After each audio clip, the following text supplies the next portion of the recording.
Good morning সবাইকে, বর্ষার একটা নতুন দিনের অনেক অনেক শুভেচ্ছা। আর আমার পরিবারে তোমাদের সবাইকে জানাই স্বাগত। আশা করি সবাই খুব ভালো আছো, সুস্থ আছো, হাসি খুশিতে আছো। আজকে বুধবার 24শে জুলাই। আকাশে বেশ মেঘলা, আর দুদিন ধরে এত শরীরটা উইক লাগছিল যে সব থেকে যে ভালোবাসি আমি বাজার করতে যেতে, সেই বাজারেও যেন আমার একদম যেতেই ইচ্ছে করছিল না। তাই তিতুনকে বলেছিলাম, তিতুন বড় তো হয়ে গেছিস, এখন যা তুই গিয়ে কিছু বাজার করে নিয়ে আয়। সেই মেয়ে তো কিছুতেই গেল না। তো আমাকে সমস্ত জিনিস যা যা বলেছিলাম অনলাইনে টুকটুক করে আনিয়ে দিল।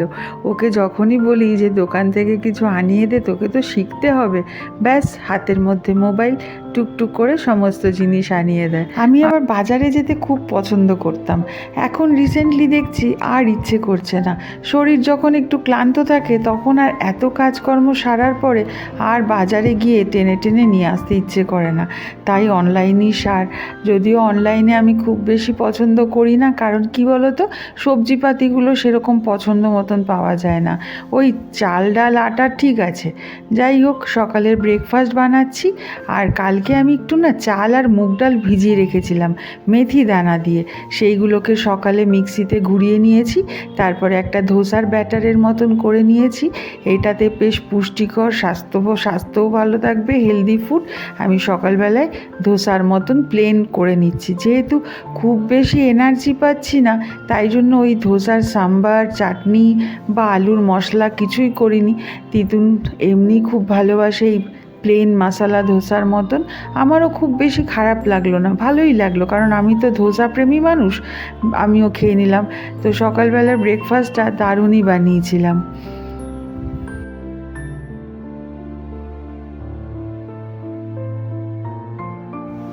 আর এই অনলাইনের দৌলতে এখনকার ছেলেমেয়েরা কিন্তু একটা ওয়ার্ডের সাথে খুব বেশি পরিচিত, সেটা হচ্ছে ল্যাদ লাগা। আমরা ছোটোবেলায় ল্যাদ কথাটা শুনিই নি, জানো, যখন কাজ করতে হবে তো করতে হবে। আর আমাদের যা কিছু জিনিস আনার, ওই ছুটতে ছুটতে গিয়ে বাজার থেকে নিয়ে আসতে হতো। মা তো সকালে বাজার যেতই, তবে কখনো কখনো লঙ্কা, ধনেপাতা তো মিস হয়েই যেত। তারপরে সেই হয় আমার ঘাড়ে, নয় দাদার ঘাড়ে, নয় দিদির ঘাড়ে পড়তো। আর সেই সাইকেল বার করে ছুটতে ছুটতে যেতাম। এতে কিন্তু একদিকে ভালোও ছিল যে শারীরিক একটা পরিশ্রম হতো। এখন একদম শারীরিক পরিশ্রম হয় না। আমি তারপরে সকালবেলায় তিতুনকে দিয়ে বাজার তো করিয়েছি, দুপুরবেলা ভাবছি এবার রান্নাটা করব কি, সেরকম তো কিছু আনা হয়নি।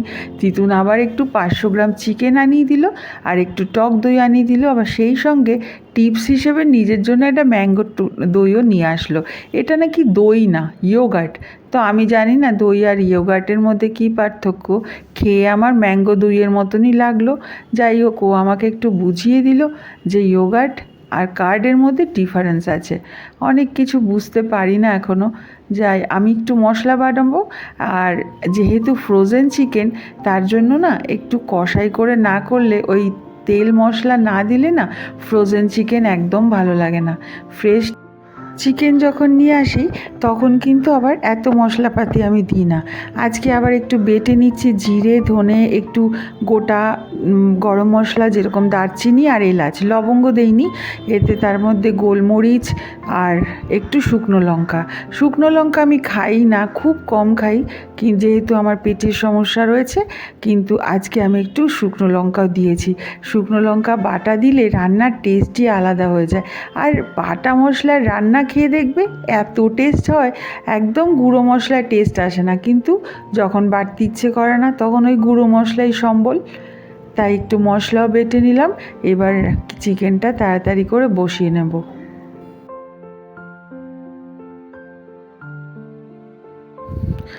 আর আমাদের দেশে সুযোগ সুবিধা এখন যতই বেড়ে চলেছে, তত কিন্তু দিন দিন জিনিসপত্রের দাম আকাশ ছোঁয়া হয়ে যাচ্ছে। এখন কেনাকাটা করতে বেশ অস্বস্তি লাগে। ছোটোবেলায় মাকেও দেখতাম ব্যাগ ভর্তি করে বাজার নিয়ে আসতো, টানতে পারতো না এক এক সময়। আবার বিয়ের পরে শ্বশুরবাড়িতেও দেখতাম বাজার করার জন্যে ভয় পেতাম যে এত বাজার আনলে রান্নাও তো করতে হবে। কিন্তু সেই তুলনায় এখন যে কোনো জিনিস কিনতে গেলেই মাথা খারাপ লাগছে।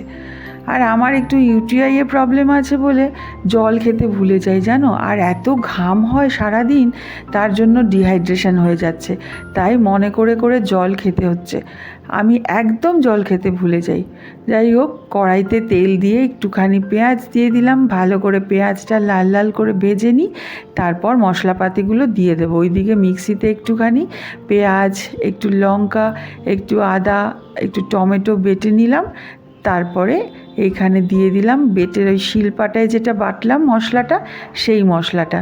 তারপরে একটু হলুদ দেব। আর এইখানে না আমি একটু রসুন পেস্ট কিনে রেখেছি।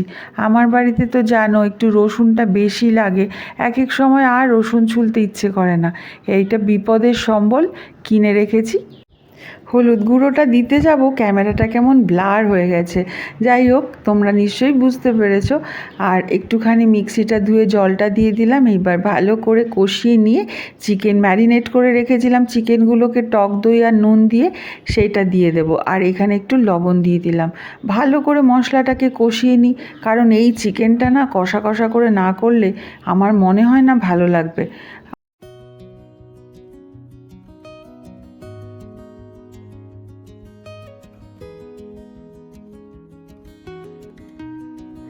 অনেকক্ষণ ধরে মশলাটাকে কষিয়ে চিকেনটাকেও কষিয়েছি। চিকেনটাকে তো দই দিয়ে একটু নুন দিয়ে মেখে রেখেছিলাম লঙ্কার গুঁড়ো দিয়ে। আর এটাকে তারপরে আলুগুলোও আমি অনলাইনে আনিয়েছি এবার জানো। দুদিন ধরে যেহেতু আমি একদম বাজার করতে পারছিলাম না, তাই যা যা বাজার দেখছো সব অনলাইনে। যাই হোক, একটা পদে আজকে খাবার তো, তার জন্য ঝোল দিয়ে দিলাম বেশি করে। ঋষি তিতুন একটু দুঃখ পাবে, সে পাক গে, কারণ মাখার সময় ঝোল না থাকলে বড় অসুবিধা, তখন আবার ডাল চাইবে। আর আমি রান্না করতে করতে তো সব সময় মুছতে হয়, এই একটা বাতিক আমার ভীষণ রয়েছে। আর একটুখানি নিজের জন্য লেবুর শরবত বানালাম। এইটা একদম বানানো হয় না, বাড়িতে লেবু আছে, কিন্তু যখন শরবত বানাবো তখন মনে হয় তিতুনকে একটু বানিয়ে দিই, ঋষিকে একটু বানিয়ে দিই, বা কর্তামশাই তো থাকেই না, তখন আর নিজের জন্য করতে ইচ্ছে করে না, মনে হয় 3 গ্লাস বানাতে হবে, থাক আজকে 1 গ্লাসই বানালাম নিজের জন্য। কারণ অসুস্থ হয়ে দেখেছি যে অসুস্থ হয়ে পড়ে গেলে না আগে নিজেকে বাঁচাও, তারপর সবাইকে বাঁচাও, নইলে নিজেই যদি না বাঁচি তাহলে অন্যদের আর বাঁচাবো কী করে। তাই 1 গ্লাসই করলাম, নিজেই খেয়ে নিলাম।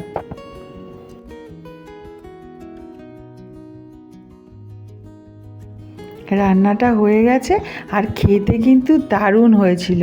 একটাই রান্না করলাম, আর দুটো আঁটি ছিল, কি মিষ্টি আমের আঁটি। আমি ভাবলাম এই দুটো পুঁতে দিই। আর বাইরে যে জঙ্গল হয়েছিল, এর মধ্যে সেই জঙ্গলটা একটা লোককে দিয়ে পরিষ্কার করিয়েছি। এক একজন যা দাম চাইছিল, কেউ বলছে 1000 টাকা, কেউ বলছে 1200 টাকা। তো আমি তো করাবোই না ভেবেছিলাম অত টাকা দিয়ে। তারপর যাই হোক, অনেক কমের মধ্যে পুরো বাগানটাকে পরিষ্কার করিয়েছি।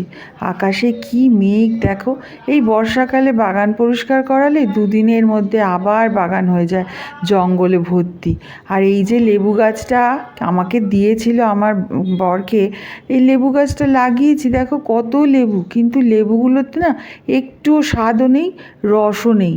অনেক লেবু হয়েছে, কিন্তু একদম ভাল লাগছে না। এবার লেবু গাছটাকে নিয়ে কী করি।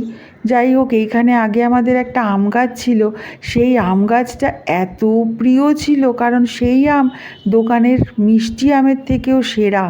সেই আমটা আমফানে তো চলে গেল। যাই হোক, আবার দুটো পুঁতি। তবে আমাদের এখানে গাছ পোঁতা ভীষণ ঝামেলা। আশেপাশের লোকেরা এত প্রবলেম করে, একটা পাতা পড়লেও তাদের বাড়িতে পুরো ড্যাম্প পড়ে যায়। কি করি বলো। আর যত ফল হয় সেই ফলগুলো কিন্তু ফেরত পাওয়া যায় না, সেই ফলগুলো কিন্তু তাদের বাড়িতেই চলে যায়। হয়ে গেছে গাছটা পোঁতা, হবে কি না কে জানে। আর এসির থেকে যেই জলটা পড়ে সেটা এখানে স্টোর করে রাখি, পরে গাছে দিয়ে দিই। গুড ইভিনিং, এখন সন্ধে প্রায় 6:15 বাজে, আমি একটু রেডি হয়ে নিয়েছি। আমি আর রুনি এখন একটু বেরোবো। পাপিয়ার আবার সামনে জন্মদিন, এখন 6:15 বাজে। আর জন্মদিনের জন্য বাড়িতে বসে তো বুঝতেই পারছি না কি দেব, গিয়ে একটু দেখি। যাচ্ছি আজকে বেহালা মার্কেটে। উঠে পড়েছি অটোতে। রাস্তার মধ্যিখান থেকে রুনিও উঠে আসবে। আসলে আমাদের এখন সময়টা হচ্ছে বিশাল বড় গিফট।